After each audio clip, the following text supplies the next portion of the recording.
పహల్గాంలో జరిగిన ఉగ్రదాడిని కాంగ్రెస్ అధినేత రాహుల్ గాంధీ తీవ్రంగా ఖండించారు. ఈ విషయంపై తాను కేంద్ర హోంమంత్రి అమిత్ షాతో మాట్లాడినట్లు రాహుల్ ట్వీట్ చేశారు.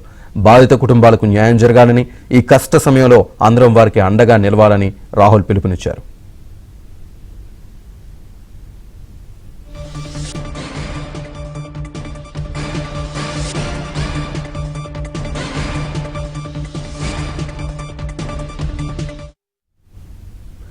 ఉగ్రదాడి ఘటనతో బాధిత కుటుంబాలు కన్నీరు మున్నీరవుతున్నాయి. మరోవైపు జమ్మూ కాశ్మీర్లో ఇవాళ బంద్ జరగనుంది.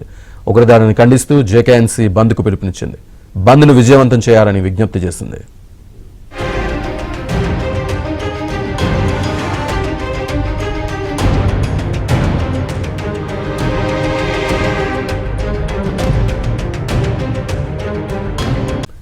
పహల్గాంలో జరిగిన ఉగ్రదాడిని కాంగ్రెస్ అధినేత రాహుల్ గాంధీ తీవ్రంగా ఖండించారు. ఈ విషయంపై తాను కేంద్ర హోంమంత్రి అమిత్ షాతో మాట్లాడినట్లు రాహుల్ ట్వీట్ చేశారు.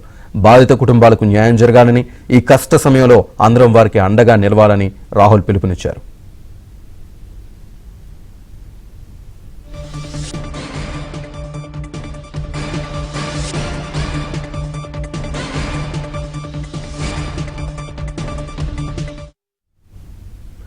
ఉగ్రదాడి ఘటనతో బాధిత కుటుంబాలు కన్నీరు మున్నీరవుతున్నాయి. మరోవైపు జమ్మూ కాశ్మీర్లో ఇవాళ బంద్ జరగనుంది.